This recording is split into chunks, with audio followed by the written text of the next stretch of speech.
सभी विद्यार्थियों को नमस्कार।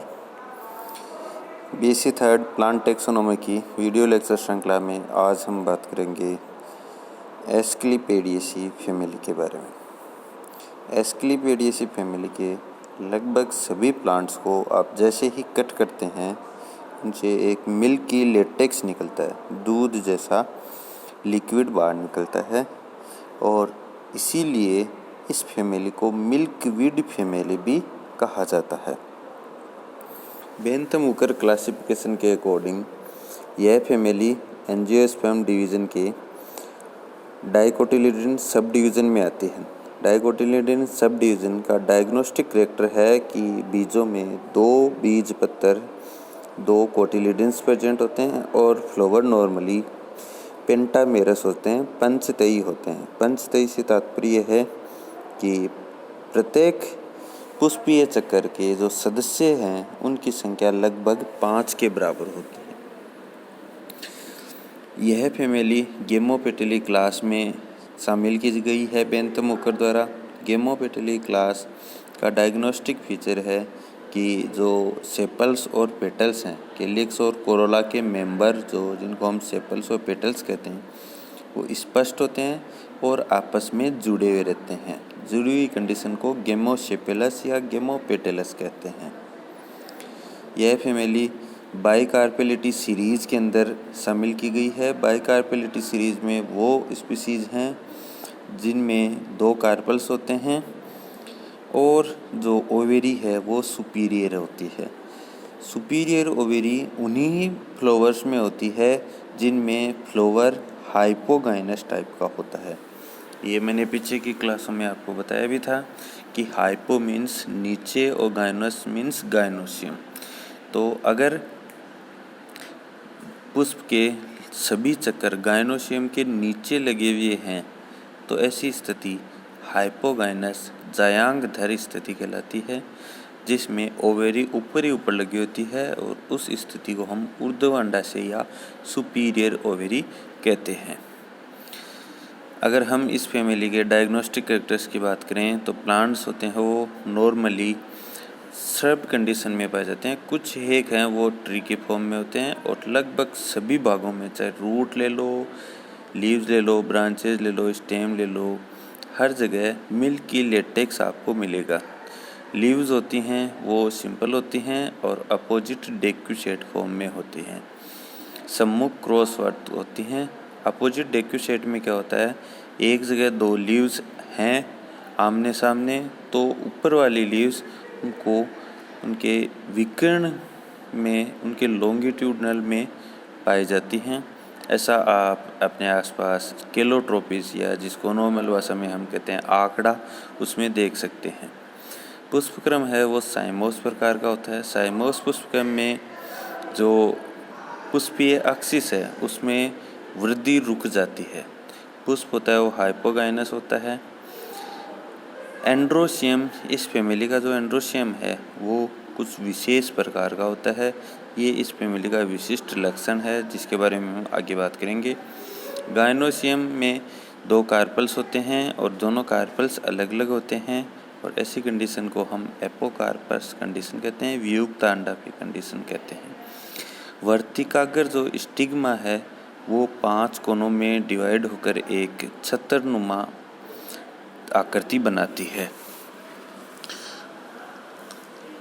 ये इस फैमिली के कुछ प्लांट्स हैं, उनकी फोटोग्राफ्स हैं और हैबिट के बारे में बात है कि कौन कौन से प्लांट्स की क्या क्या हैबिट होती है।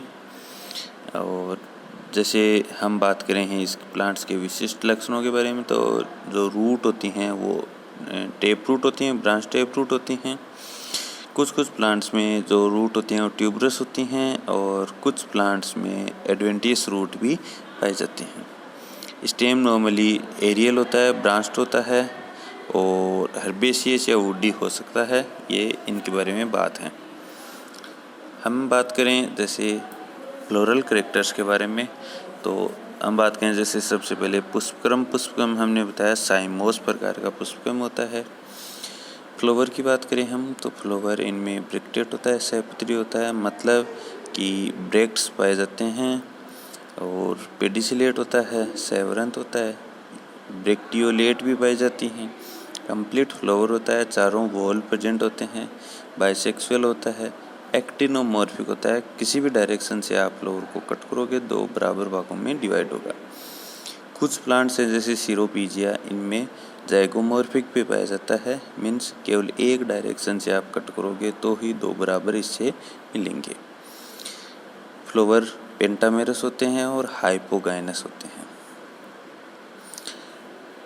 अगर हम बात करें कैलिक्स की, तो कैलिक्स के जो मेंबर होते हैं सेपल्स, वो 5 होते हैं और आधारीय भाग से जुड़े हुए रहते हैं, लेकिन ऊपर की तरफ अलग अलग होते हैं। इनमें जो एस्टिवेशन है, विन्यास है सेपल्स का, वो इम्ब्रिकेट होता है, लेकिन कुछ प्लांट्स में क्विनसियल भी पाया जाता है। कोरोला के बारे में बात करें तो पेटल्स के नंबर 5 होते हैं और पेटल्स आपस में जुड़े हुए रहते हैं। गेमोपेटलस कंडीशन पाई जाती है। पेटल्स का जो विन्यास है वो वेलवेट भी हो सकता है या ट्विस्टेड भी हो सकता है, केवल किनारे स्पर्श किए हुए हो सकते हैं या हर एक पेटल का दूसरा किनारा किसी प्रीवियस से दबा हुआ हो सकता है। उस कंडीशन को हम व्यावर्तित कहते हैं। अगर हम बात करें एंड्रोशियम की, तो एंड्रोशियम में स्टेमन्स 5 होते हैं और 5 स्टेमन्स जो पेटल्स हैं उनसे जुड़े रहते हैं। एपीपेटलस कंडीशन पाई जाती है। स्टेमन्स में जो एंथर हैं वो बेसिफिक्स्ड होते हैं, आधार से जुड़े होते हैं, और बाइथिकस होते हैं और इंट्रोज होते हैं। खास बात करें कि इसमें एंड्रोशियम जो होते हैं वो इस फैमिली का विशिष्ट लक्षण है। वो क्या होता है कि इस फैमिली में जो स्टेमन्स हैं वो सारे एक साथ जुड़े हुए रहते हैं और इस कंडीशन को हम एक संघीय अवस्था या मोनोडेल्फस कंडीशन कहते हैं, जिसमें स्टेमन्स के जो फिलामेंट है, पूतंतु हैं, वो मिलकर एक पूतंतु नाल फिलामेंटल ट्यूब बनाते हैं और ये फिलामेंटल ट्यूब गाइनोशियम को घेरे रहती है। फिलामेंटल ट्यूब के जो एंथर पार्ट हैं वो अलग अलग होते हैं और वो स्टिग्मा के 5 कोनों पर लगे हुए रहते हैं। स्टिग्मा 5 कोनों में डिवाइड होकर एक स्टिग्मेटिक डिस्क बनाती है और प्रत्येक कोने पर एक एंथर लगा हुआ रहता है और इस कंडीशन को हम बोलते हैं गाइनोस्टीजियम। और इस प्रकार से एक विशिष्ट संरचना ट्रांसलेटर बनाते हैं। ये इस फैमिली का खास लक्षण है। गाइनोशियम की बात करें हम तो गाइनोशियम में कार्पल्स के नंबर 2 होते हैं और दोनों कार्पल्स अलग अलग होते हैं। एपोकार्पस कंडीशन होती है। यूनिलोक्युलर ओवेरी होती है जिसमें मार्जिनल प्लेसेंटेशन पाया जाता है। ओवेरी सुपीरियर होती है। जो पोलिनेशन है वो इंसेक्ट्स द्वारा होता है और इनका जो फ्रूट है उसे हम फॉलिकल कहते हैं। ये फ्लोरल फॉर्मूला और फ्लोरल डायग्राम आप देख सकते हैं केलोट्रोपिस का, जिसमें से आप क्लियरली देख सकते हैं कि किस तरीके से एंड्रोशियम है वो गाइनोशियम से जुड़ा हुआ है और पेटल्स से जुड़ा हुआ है। ठीक है, थैंक यू।